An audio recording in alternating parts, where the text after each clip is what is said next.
Hey everyone. I'm not usually the type to post on forums, especially not about something as personal as this, but I guess I just need to get it all out there and maybe get some advice or just understanding.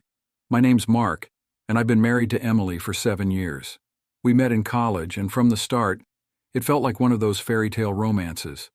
She was everything I wanted in a partner: smart, funny, incredibly beautiful, and she made me feel like the luckiest guy alive. We both graduated, got decent jobs, and moved into a cozy house in a quiet neighborhood. For the most part, life was good. Emily and I had talked about having kids someday, but we were both focused on our careers and enjoying our time together. Our friends always saw us as the perfect couple. We traveled a lot, went out for fancy dinners, and spent our weekends exploring new hobbies. To everyone around us, and even to myself, we were happy. Or at least that's what I thought. Looking back, I guess there were signs that things weren't as perfect as they seemed. About 6 months ago, Emily started working late more often. She claimed it was because she was up for a promotion, and I had no reason to doubt her. She was always a hard worker, and I knew how much she wanted that next step in her career. But then there were the little things that started to bug me: the way she'd be glued to her phone, the sudden interest in getting fit, buying new clothes, and going out with her girlfriends more often than usual. I remember the first time I felt a pang of suspicion. It was a Friday night, and we had planned to go out for dinner. She called me last minute saying she had to stay late at the office. It wasn't just that she canceled, but her voice sounded off, kind of distant. I shrugged it off, telling myself I was being paranoid. I trusted Emily completely. She was my wife, my partner, and my best friend. Then came the night that shattered my world. It was a Saturday, and Emily had gone out for a girls' night with her friend Jessica. I was home alone, watching some TV, when I got a call from Jessica. She asked if Emily had made it home yet. I told her she wasn't home and figured they got separated at the club or something. Jessica sounded confused and said she hadn't seen Emily all night. Emily had told her she was staying home with me. That's when the first real alarm bell went off in my head. I tried calling Emily, but it went straight to voicemail. Panic started to set in. I called her again and again, each time going to voicemail. I felt this sick feeling in my stomach, but I tried to stay calm. Maybe her phone died. Maybe she was in a spot with no signal. I didn't want to jump to conclusions, but I couldn't shake the feeling that something was very wrong. Then I remembered we had a Find My Phone app installed on our phones in case of emergencies. I pulled it up and saw her location. She wasn't at a club or anywhere near Jessica's place. She was at a hotel downtown. My heart dropped. I felt like I was moving on autopilot as I grabbed my keys and drove to the hotel. The whole way there, my mind was racing, thinking of every possible innocent explanation. Maybe she was there with Jessica, and they decided to get a room for the night. Maybe there was some work event I didn't know about. But deep down, I knew I was just grasping at straws. When I got to the hotel, I asked the receptionist if there was an Emily registered there. She checked and said yes, under her maiden name. That hit me like a punch to the gut. Emily never used her maiden name. I asked for the room number, and probably sensing my desperation, the receptionist gave it to me. Room 306. I felt like I was in a nightmare as I made my way up to the 3rd floor. My hands were shaking, my heart pounding so hard I could barely hear anything else. When I got to the door, I hesitated for a moment. Part of me wanted to turn around and leave, to go back home and pretend this wasn't happening, but I had to know. I knocked on the door, and after a few moments it opened. Emily stood there looking shocked and pale. She was wearing a bathrobe, her hair wet like she'd just gotten out of the shower. Behind her I could see a man sitting on the bed, shirtless. It was her ex-boyfriend, Kyle. In that moment my world came crashing down. I stood there in the hallway, frozen in shock. Emily's face quickly shifted from surprise to a mask of guilt and panic. I wanted to scream, to yell at her, to demand answers, but my throat felt like it was closing up. My mind was spinning, 1,000 thoughts racing through it. How could she do this to me? How long had this been going on? Why him? Mark, I can explain, she stammered, her voice trembling. I glanced over her shoulder at Kyle, who had the nerve to look somewhat smug. I felt a surge of anger like I'd never experienced before. My fists clenched and I took a step forward, but Emily blocked my path. "Please, Mark, don't make a scene," she whispered urgently, as if worried about what the hotel staff might think. I pushed past her and walked into the room. "Explain! You want to explain this!" I shouted, pointing at Kyle. "You're here with him, Emily. How could you do this to me?" Emily's eyes filled with tears, and she opened her mouth to say something, but no words came out. I turned to Kyle, who had finally stood up, pulling on his shirt with an infuriating calmness.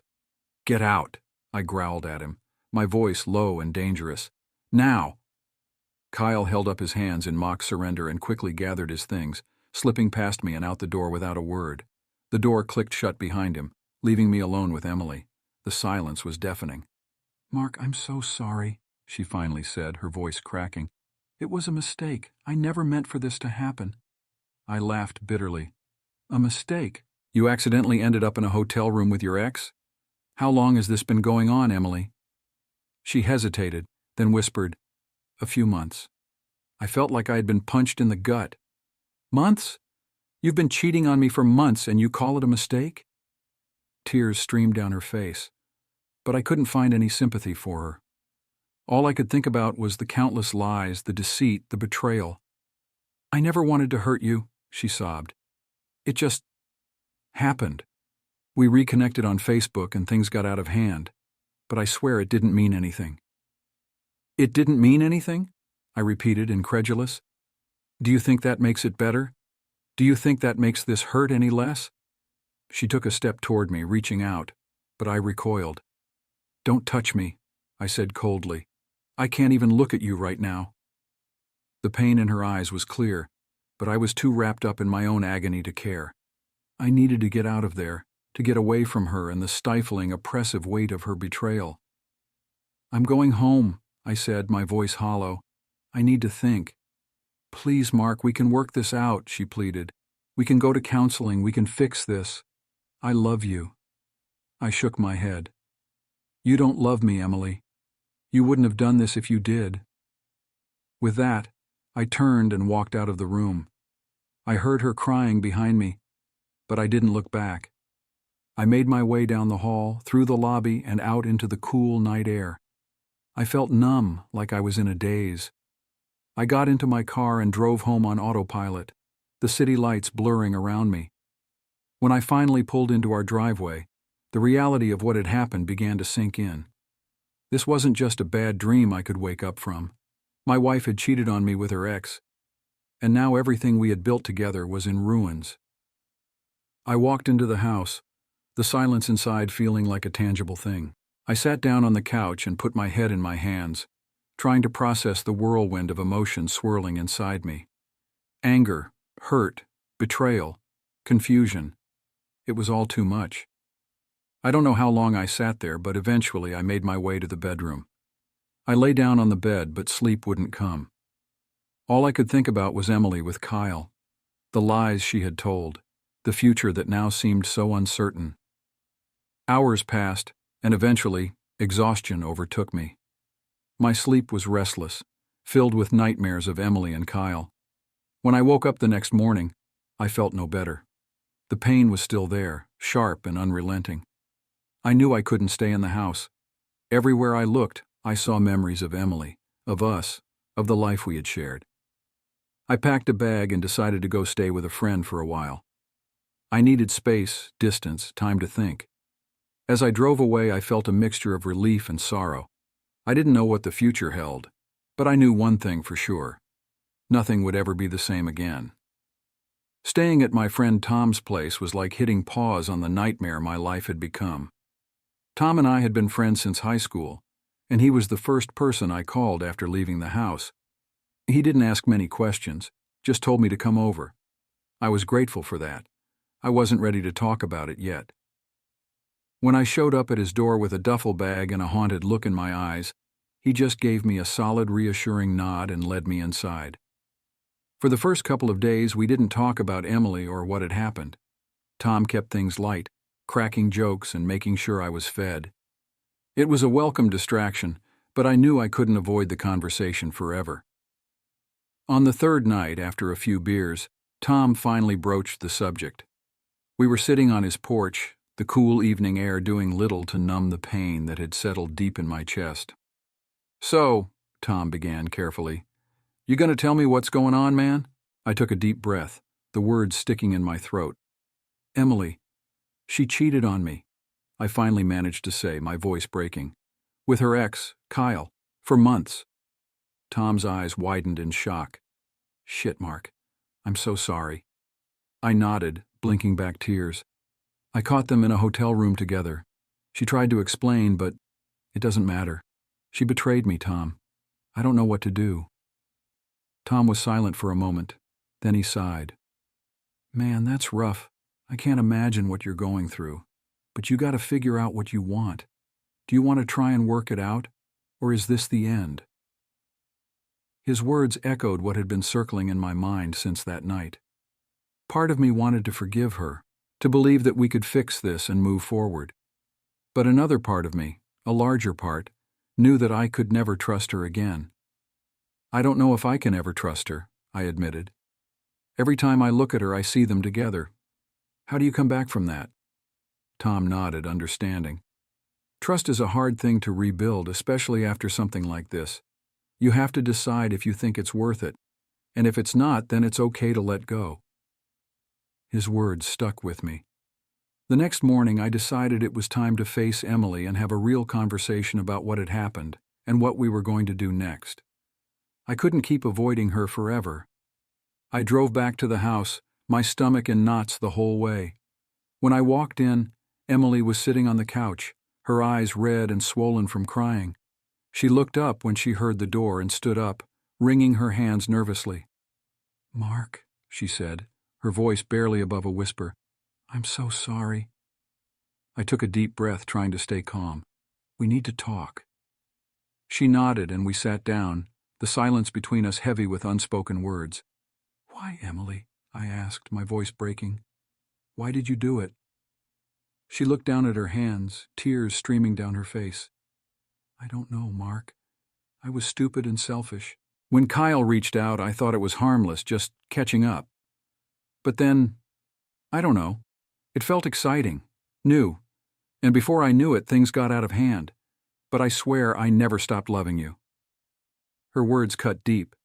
"You never stopped loving me, but you slept with him? For months? How do you expect me to believe that?" She shook her head, sobbing. "I know I messed up. I know I hurt you, but I want to fix this. I want us to go to counseling, to work through this. Please, Mark, give me a chance to make it right." I looked at her, seeing the desperation in her eyes. Part of me wanted to believe her, to think that we could somehow salvage our marriage. But another part of me knew that the trust we had was shattered, possibly beyond repair. "I need time," I said finally. "I can't just pretend this didn't happen. I need time to think about what I want." Emily nodded, wiping her tears. "I understand. Take all the time you need. I'll do whatever it takes to make this right." I stood up, feeling exhausted. "I'm going to stay at Tom's for a while. I need some space." She nodded again, her shoulders slumping in defeat. "Okay, just, please don't shut me out completely." I didn't respond. I just walked out the door, the weight of our conversation pressing down on me. As I drove back to Tom's, I couldn't help but wonder if we were beyond saving. The betrayal was too deep, the wounds too raw. For the next few days, I threw myself into work, trying to distract myself from the pain. But every quiet moment was filled with thoughts of Emily, of our life together, and of the future that now seemed so uncertain. I knew I had to make a decision soon, but it felt impossible. How do you choose between the life you've built and the betrayal that has destroyed it? The days dragged on, each one feeling like an eternity. Emily called and texted, but I kept my responses short. I needed space and I needed time to think. Tom was supportive, giving me the room I needed, but also being there when I wanted to talk. His presence was a lifeline, grounding me in a reality that felt increasingly surreal. I knew I couldn't avoid Emily forever. The time for a real decision was approaching, and I needed to figure out what I wanted, what I needed to do for myself. A week passed, and the emotional roller coaster didn't show any signs of slowing down. Some days I felt a flicker of hope, thinking maybe we could rebuild what was broken. Other days, the anger and betrayal consumed me, and I wanted nothing more than to leave Emily and the pain behind. One evening, I decided to go for a drive to clear my head. The summer air was warm, and I found myself heading towards the beach where Emily and I had spent so many happy times. It was a place filled with memories, both good and bad. As I walked along the shoreline, the sound of the waves crashing against the rocks seemed to echo the turmoil inside me. I sat down on a large rock, staring out at the horizon. I thought about our wedding day, the vows we had exchanged, the promises of forever. I thought about the nights we had spent talking about our dreams and plans for the future. And then I thought about the hotel room, about Kyle, and the lies. I pulled out my phone and started scrolling through our old photos. There we were, smiling at family gatherings, vacationing in the mountains, celebrating anniversaries. Each photo was a reminder of the life we had built together, and each one felt like a knife in my heart. Suddenly my phone buzzed with a new text message. It was from Emily. Asterisk, asterisk. Emily, asterisk, asterisk. I miss you, Mark. Can we talk? Please. I stared at the message, my heart aching. I knew I couldn't keep running from this. I had to face it one way or another. I took a deep breath and texted her back. Asterisk, asterisk, me, asterisk, asterisk. Meet me at the beach, the spot we like, in an hour. Her reply was immediate. Asterisk, asterisk, Emily, asterisk, asterisk. I'll be there. I sat there, the minutes stretching into what felt like hours. Finally, I saw Emily approaching. She looked fragile, her eyes red from crying, her posture hunched as if the weight of her guilt was physically bearing down on her. When she reached me, she sat down quietly, not saying a word. We sat there in silence for a while, listening to the rhythmic sound of the waves. Finally, Emily broke the silence. I've been thinking a lot, she said softly. About us. About what I did. I know saying sorry isn't enough. I betrayed your trust in the worst way possible, and I'll regret it for the rest of my life. Her voice was shaking and I could see the sincerity in her eyes, but I was still so hurt, so angry. Why, Emily? Why him? She sighed, looking down at her hands. I guess I felt like something was missing. I don't know how to explain it. When Kyle reached out, it stirred up old feelings, memories of who I was before we got married. I got caught up in it. It was wrong and I hate myself for it. I took a deep breath, trying to keep my emotions in check. You should have talked to me. We could have worked through it together. She nodded, tears streaming down her face. I know. I was a coward. I didn't want to face my own issues, and I took the easy way out. I know it's too late for excuses. All I can do is beg for your forgiveness and hope that you can find it in your heart to give me another chance. Her words hung in the air, heavy with emotion. I looked at her, seeing the woman I had fallen in love with, and the stranger who had betrayed me. It was hard to reconcile the two. I need to know one thing, I said, my voice barely above a whisper. Did you ever plan to tell me, or were you hoping I'd never find out? She looked away, ashamed. I wanted to stop. I wanted to end it with Kyle and focus on us, but I was afraid. I didn't know how to face you, how to admit what I had done. I thought maybe I could just bury it and move on. But when you found out, I knew I had no choice but to face the truth. I nodded, the weight of her words settling over me. I don't know if I can ever trust you again, Emily. How do we move past this? She reached out, her hand trembling. We take it one day at a time. We go to counseling, we talk, we rebuild from the ground up. If you're willing to try, I'll do whatever it takes to prove to you that I'm committed to making this right. I looked at her hand, then up at her face. The love I felt for her was still there, buried under the pain and betrayal. But I wasn't sure if it was enough. I need more time, I said finally. This isn't something I can decide right now. I need to process everything. She nodded, understanding. Take all the time you need. I'll be here, waiting, and I'll keep fighting for us. We sat there a while longer, watching the sunset together in silence. It was a small comfort, a brief moment of peace in the midst of the chaos. As the sun dipped below the horizon, I stood up, feeling a little lighter but still unsure of the path ahead. I left Emily on the beach, walking back to my car. The future was uncertain, but I knew I had to take things one step at a time. Whether we could rebuild our marriage or not, only time would tell. But for now, I needed to focus on healing and finding my own way forward. The days following our conversation on the beach were some of the hardest I've ever experienced. I returned to Tom's place, and while he continued to be supportive, I found myself spending more and more time alone, lost in my thoughts. I knew I had to make a decision about my marriage, but the path forward was anything but clear. One evening, I was sitting on Tom's porch, staring out at the sunset, when my phone buzzed. It was an email from a marriage counselor that Emily had contacted. She had made the first appointment and asked if I would join her. I hesitated for a long time before responding. I still wasn't sure if I was ready to face all of this head-on, but I also knew that ignoring it wouldn't make it go away. I replied to the email, agreeing to attend the session. The following week, I met Emily at the counselor's office. It was a small, cozy space, designed to make clients feel at ease, but I felt anything but relaxed. Emily looked nervous too, but she managed a small, hopeful smile when she saw me. The counselor, Dr. Hayes, welcomed us and asked us to take a seat. She was a middle-aged woman with kind eyes and a calm demeanor. She began by asking us to share our story, and for the first time, we laid everything out on the table: how we met, our life together, and, of course, the affair. Emily spoke first, her voice trembling as she recounted her side of the story. She talked about how she had felt disconnected, how reconnecting with Kyle had brought up old emotions she hadn't dealt with. She admitted her mistakes, her cowardice in not addressing her feelings with me directly. When it was my turn, I found it hard to put my emotions into words.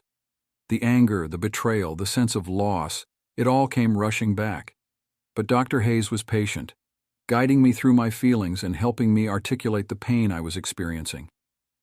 Over the next few weeks, we attended more sessions. Dr. Hayes helped us navigate our emotions, encouraging open and honest communication. Emily and I had some brutally honest conversations, and there were times when I wondered if it was worth it, if the pain was too deep to overcome. But slowly, I began to see glimmers of hope. Emily worked hard to regain my trust. She was transparent about her whereabouts, voluntarily giving up any privacy on her phone and social media. She attended individual therapy to address her own issues, and consistently expressed her remorse and commitment to making things right. Despite all this, I still struggled. Trust isn't something that can be rebuilt overnight. There were days when a simple reminder of the affair would send me spiraling back into anger and hurt. But I tried to focus on the progress we were making, no matter how small. One evening, Emily and I decided to have dinner together at our favorite restaurant. It was the first time we had gone out since the affair came to light. As we sat across from each other, the atmosphere was awkward at first, but gradually we started to relax. We talked about lighter things, our favorite shows, funny memories, and our plans for the future. Halfway through the meal, Emily reached across the table and took my hand. "Mark," she said softly, "I know I can never erase what I did, but I want you to know that I'm here for the long haul. I'll keep fighting for us, no matter how long it takes." I looked into her eyes, seeing the sincerity and determination there. "I appreciate that, Emily. I really do. I'm trying to move forward, to forgive, but it's going to take time." She nodded, tears welling up in her eyes. "I understand, and I'll wait as long as it takes." As we finished our meal, I felt a small sense of relief. It wasn't a magical fix, but it was a step forward, a small victory in the midst of a long and difficult journey. The next few months were a series of ups and downs. Some days I felt hopeful, like we were truly making progress. Other days, the pain of betrayal was as fresh as ever. But through it all, Emily remained committed to our healing process. And gradually, I found myself beginning to believe in the possibility of rebuilding our relationship.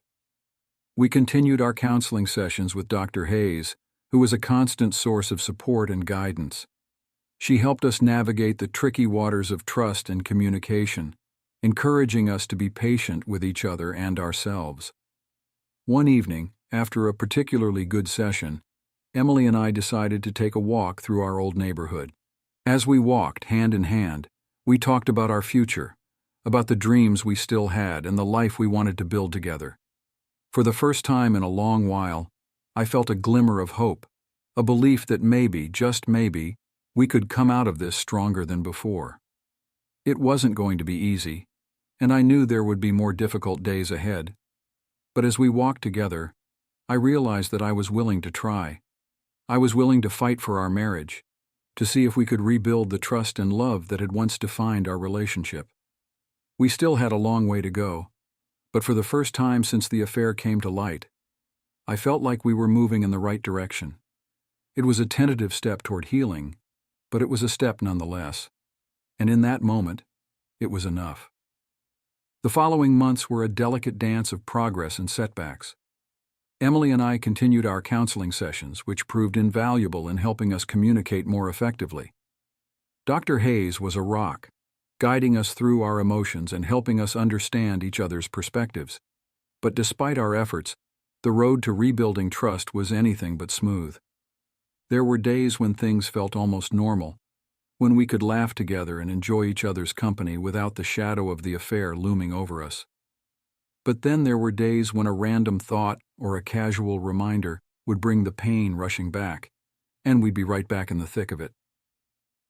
One night I came home from work to find Emily sitting on the couch, staring at her phone with a troubled expression. She looked up as I walked in, her face pale. "What's wrong?" I asked, my heart sinking. She hesitated, then handed me her phone. "Kyle texted me." My stomach churned as I read the message. It was short, but the sight of his name was enough to make my blood boil. Asterisk, asterisk, Kyle, asterisk, asterisk. "I miss you, can we talk?" "Did you respond?" I asked, my voice tight with anger and fear. "No," she said quickly. "I blocked his number right after I got the message. I wanted you to know." I took a deep breath, trying to calm the storm of emotions inside me. "Why didn't you delete it?" "I didn't want to hide anything from you," she said, tears welling up in her eyes. "I thought it was important for you to see it, to know that I'm being honest with you." I nodded, appreciating her transparency, even as the anger simmered just beneath the surface. "Thank you for telling me, but it's going to take time for me to trust you again, Emily. Seeing his name, it brings everything back." She reached out, taking my hand. "I know, and I'm sorry. I'll keep doing everything I can to prove myself to you. I want us to move forward." We talked for a long time that night about our fears and our hopes. It was a painful conversation, but a necessary one. Each time we faced a setback, we had to work through it, confronting the lingering doubts and insecurities that threatened to derail our progress. Emily remained steadfast in her commitment to rebuilding our marriage. She continued her individual therapy sessions, and we spent more time together, trying to reconnect on a deeper level. We went on dates, took weekend trips, and even started a new hobby together, gardening. It was something simple, but it gave us a shared goal, a way to rebuild not just our trust, but our connection. Despite our best efforts, there were still moments of relapse, times when the wounds felt as fresh as they had the day I found out about the affair. One particularly rough evening, I found myself spiraling into anger and hurt after coming across an old photo of Emily and Kyle. It had been tucked away in a box of keepsakes, a relic of a past that now felt like a betrayal. I confronted Emily with the photo, my emotions raw and unfiltered. "Why did you keep this?" I demanded, holding up the picture. She looked at it, her face reflecting a mixture of sadness and regret. "I didn't even know it was still there. I'm sorry, Mark. I should have gotten rid of it a long time ago." "Do you still have feelings for him?" I asked, my voice breaking. "No," she said firmly. "I don't. I only have feelings for you. But I understand why you're hurt. I'll go through everything and make sure there's nothing else that could bring up these feelings. I want to make this right." We spent the rest of the night talking, once again working through the pain and anger. It was exhausting, but each of these conversations brought us a little closer, a little stronger. Slowly, painfully, we were finding our way back to each other. As the months went on, we began to establish a new normal. The trust was still fragile, but it was growing, bit by bit. We leaned heavily on Dr. Hayes, who continued to guide us with her wisdom and compassion. She helped us see that healing wasn't a linear process, that setbacks were a part of the journey, not a sign of failure. Emily's actions spoke louder than her words. She was patient with my anger, understanding of my need for reassurance, and unwavering in her commitment to our relationship. She was transparent, honest, and consistent in her efforts to rebuild my trust. One evening, as we sat on the porch of our home, watching the sunset, I realized that the weight on my chest had lessened. The pain was still there, but it was no longer consuming me. I looked at Emily, seeing not just the woman who had betrayed me, but the woman who was fighting every day to make things right. "Emily," I said softly, taking her hand in mine. "I know we still have a long way to go, but I'm starting to believe that we can do this, that we can be stronger than we were before." She squeezed my hand, her eyes filled with tears of relief and hope. "I believe that too, Mark, and I'm not giving up on us." In that moment, I felt a flicker of something I hadn't felt in a long time: hope. It was fragile, tentative, but it was there. And for the first time since the affair came to light, I believed that maybe, just maybe, we could make it through this storm together. The road ahead was still uncertain, and I knew there would be more challenges to face. But with each step forward, we were proving that love, even when tested, could endure. And that gave me the strength to keep going, to keep fighting for the life and love we had built together. As the weeks turned into months, Emily and I continued our journey toward healing. The scars of the affair were still there, but they were beginning to fade as we rebuilt our relationship day by day. We found solace in our routines, leaning on the support of Dr. Hayes and the progress we were making together. However, life has a way of testing you when you least expect it. One Saturday afternoon, as Emily and I were working in our garden, my phone buzzed. It was an unknown number. I hesitated before answering, but something compelled me to pick up. "Hello?" I said, my voice wary. "Is this Mark?" a woman's voice asked. "Yes, who's this?" "This is Sarah, Kyle's wife." The shock of her words hit me like a freight train. I knew Kyle was married, but hearing from his wife was something I hadn't anticipated. "What do you want?" I asked, my tone harsher than I intended. I found out about the affair," she said, her voice breaking. "I found his messages to Emily. I needed to talk to someone who understood what I'm going through." I glanced at Emily, who was watching me with concern.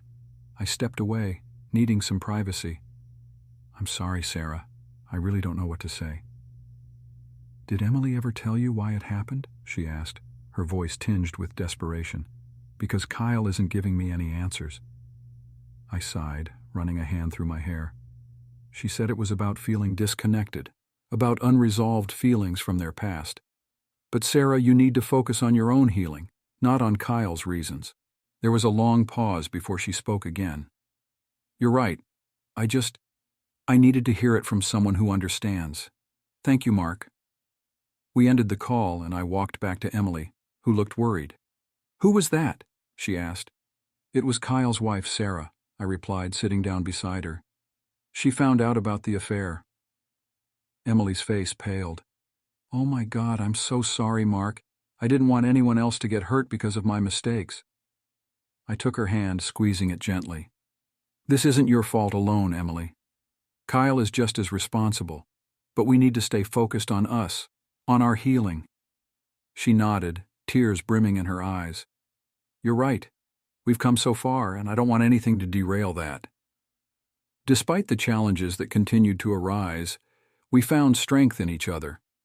Our counseling sessions became less frequent as we learned to navigate our emotions and communicate more effectively on our own. Dr. Hayes had given us the tools we needed, and now it was up to us to use them. One evening, Emily and I decided to go through our wedding photos. It was a bittersweet experience, seeing the joy and hope in our eyes from that day. But it also served as a reminder of the love that had brought us together, a love that we were determined to rebuild. As we flipped through the album, Emily pointed to a photo of us dancing. "Do you remember this song?" she asked, her voice soft. I smiled, recalling the moment. "Yeah, it was our first dance, At Last by Etta James." She got up and walked over to the stereo, finding the song and pressing play. The familiar melody filled the room, and she extended her hand to me. "Dance with me?" I took her hand, pulling her close as we swayed to the music. It felt like a renewal of our vows, a silent promise to keep fighting for our love. The song ended, and Emily rested her head on my shoulder. "Thank you for not giving up on us, Mark." I kissed the top of her head. "Thank you for fighting for us. We're not perfect, and we never will be, but we're stronger together." As the months passed, we continued to face challenges, but each one only served to strengthen our bond. We celebrated small victories, like our anniversary, which we spent at a cabin in the mountains. It was a peaceful retreat, away from the stress of everyday life, and it allowed us to reconnect on a deeper level. One night, sitting by the fireplace, Emily turned to me with a thoughtful expression. "Mark, I've been thinking a lot about the future. I know we've talked about having kids someday, but I want to make sure we're on the same page." Her words took me by surprise. We hadn't discussed children since the affair, and I realized it was something I needed to consider seriously. "I want that too, Emily. But let's make sure we're solid first. We've been through a lot, and I think we need more time to focus on us." She nodded, understanding. "I agree. I just wanted to know that it's still something you want. I don't want to rush into anything, but I see a future with you, a family." I smiled, pulling her close. "I see that too, and I'm willing to work for it one day at a time."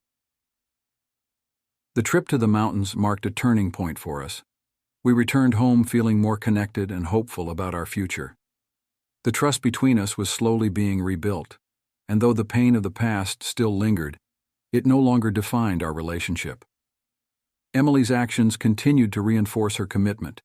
She organized a surprise weekend getaway for us, booked a cooking class together, and even started volunteering at a local animal shelter, something she had always wanted to do. Her dedication to our healing and her own personal growth was evident in everything she did. One day, while working in the garden, Emily looked up at me with a smile. "You know, I think this garden represents us. It's taken a lot of work and there have been setbacks, but it's growing stronger every day." I nodded, feeling a deep sense of contentment. "Yeah, it does. And just like the garden, we're going to keep nurturing our relationship, making sure it flourishes." As we planted new seeds and tended to the blooming flowers, I realized that our journey wasn't about forgetting the past, but about building a future together. It was about resilience, forgiveness, and love. We still had a long way to go, and there would undoubtedly be more challenges ahead. But for the first time in a long while, I felt truly hopeful. We were facing the future together, stronger and more united than ever before. As the seasons changed, so did the dynamics of our relationship. The colder months brought us closer together, both literally and figuratively. Emily and I found comfort in each other's company, and our home felt warm and inviting. The pain of the past still lingered, but it no longer overshadowed our every moment. Instead, it served as a reminder of how far we had come. One crisp autumn morning, we decided to take a trip to a nearby apple orchard. It was something we had always talked about doing but had never gotten around to. The drive there was filled with easy conversation and laughter, a stark contrast to the tension that had once filled our car rides. As we wandered through the rows of apple trees, baskets in hand, I realized how much I cherished these simple moments with Emily. It wasn't about grand gestures or dramatic declarations of love. It was about the small, everyday experiences that strengthened our bond.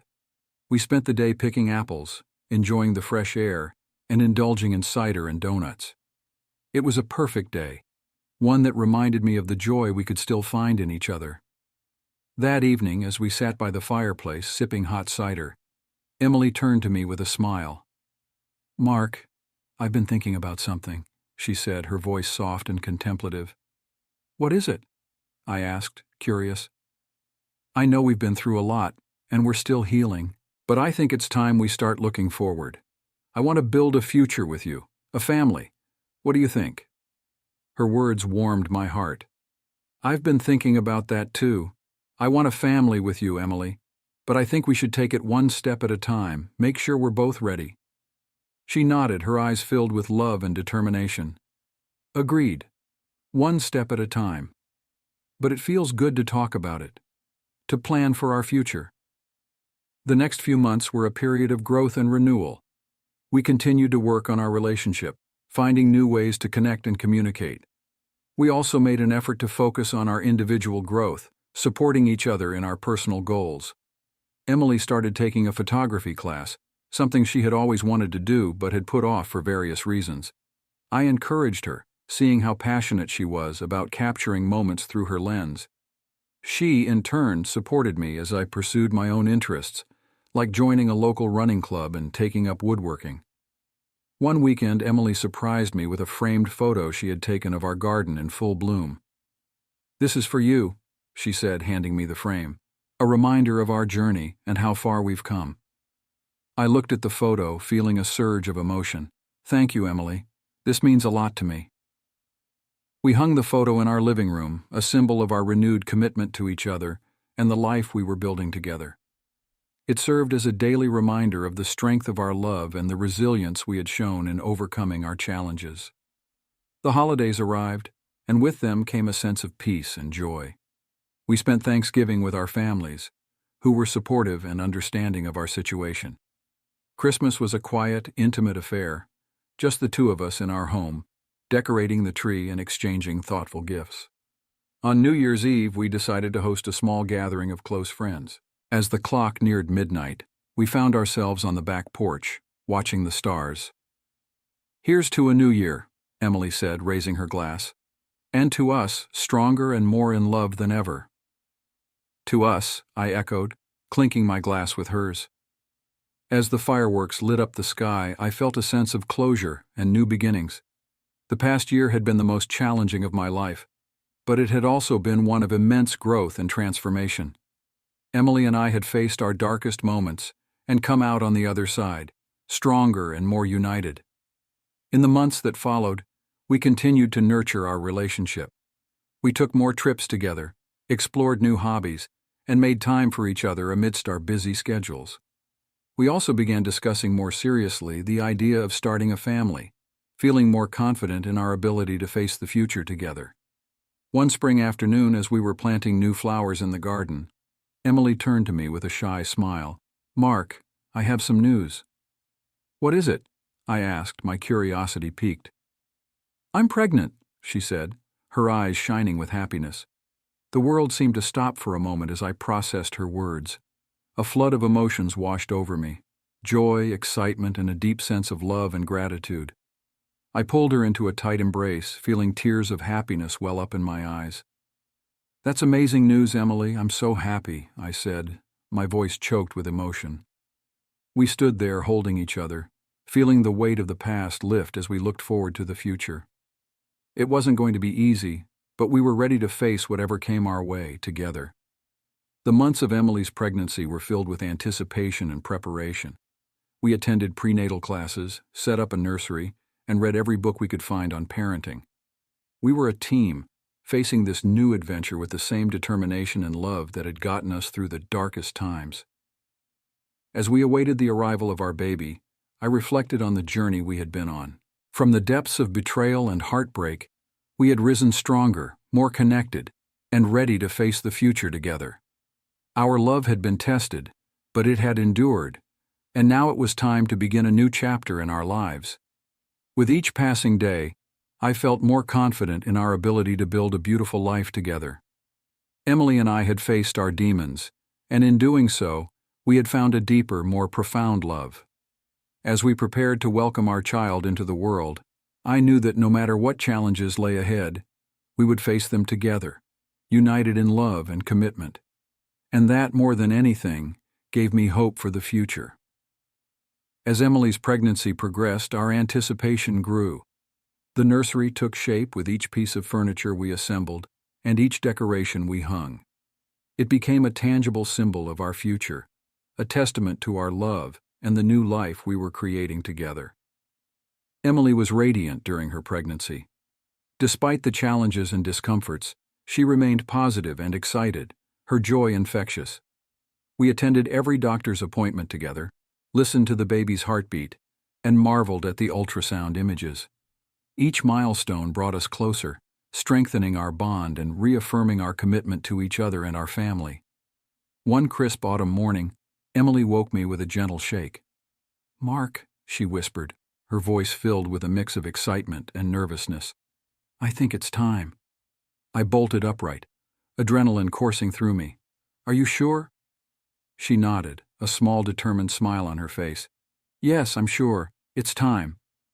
We grabbed the hospital bag we had meticulously packed weeks before and headed to the car. The drive to the hospital was surreal, a mix of excitement, nerves, and the overwhelming reality that our lives were about to change forever. The labor was long and intense, but Emily was incredible, her strength and determination awe-inspiring. I held her hand, offering words of encouragement and support, though I felt utterly powerless in the face of her pain. When our baby finally arrived, a wave of emotions crashed over me: relief, joy, and an indescribable love. "It's a girl," the doctor announced, placing our tiny, wriggling daughter on Emily's chest. Tears streamed down my face as I looked at our beautiful baby girl. Emily and I exchanged a look, a mixture of exhaustion and pure happiness. "Welcome to the world, little one," I whispered, gently caressing her soft, delicate skin. We named her Lily, a symbol of purity and rebirth, reflecting the journey Emily and I had been on.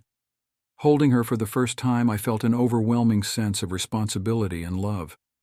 She was the culmination of our love, and the beginning of a new chapter in our lives. Bringing Lily home was a joyous occasion. Our families visited, showering us with love and support.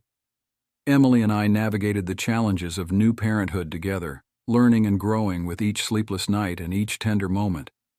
There were times when the exhaustion and stress tested our patience, but we faced each challenge with the same determination that had seen us through the toughest times. We communicated openly, supporting each other through the highs and lows. Our love for Lily and our commitment to our family kept us grounded and focused. As Lily grew, so did our bond. Emily and I found joy in the small, everyday moments, watching her take her first steps, hearing her laugh, and seeing her eyes light up with curiosity and wonder. Each milestone was a reminder of the love and resilience that had brought us to this point. One evening, after putting Lily to bed, Emily and I sat on the porch, watching the sunset. The sky was painted with hues of pink and orange, a breathtaking backdrop to the peaceful moment. "Do you ever think about how far we've come?" Emily asked, her voice soft and reflective. I nodded, taking her hand in mine. "All the time. It's been a long journey, but I wouldn't change a thing. Every challenge, every tear, every moment has led us to this." She leaned her head on my shoulder. "I'm grateful for you, Mark. For us. For Lily. We've built something beautiful out of the pain and hardship." I kissed the top of her head, feeling a profound sense of contentment. "I'm grateful too, Emily. We've been through so much, but we've come out stronger, more connected, and ready for whatever the future holds." The months turned into years, and our family continued to grow in love and strength. We faced new challenges and celebrated new milestones, always together, always supporting each other. The trust and love we had rebuilt stood as a testament to our resilience and commitment. Lily thrived, her laughter filling our home with joy. Watching her grow and discovering the world was a daily reminder of the beauty of life and the power of love. Emily and I cherished every moment, knowing that we had created a family built on a foundation of trust, forgiveness, and unwavering love. As we stood on the porch watching the sunset, I realized that our journey was far from over. There would be more challenges, more triumphs, and countless moments of joy and love. But through it all, we would face everything together, hand in hand, as partners and as a family. And that, more than anything, was the greatest gift of all. The end. Looking back, I realize how far we've come and how much we've grown as individuals and as a couple. Our journey has been marked by pain, betrayal, and heartbreak, but it has also been filled with resilience, forgiveness, and profound love. Emily and I have rebuilt our trust and created a beautiful family, proving that love can endure even the toughest challenges. Thank you for taking the time to read our story.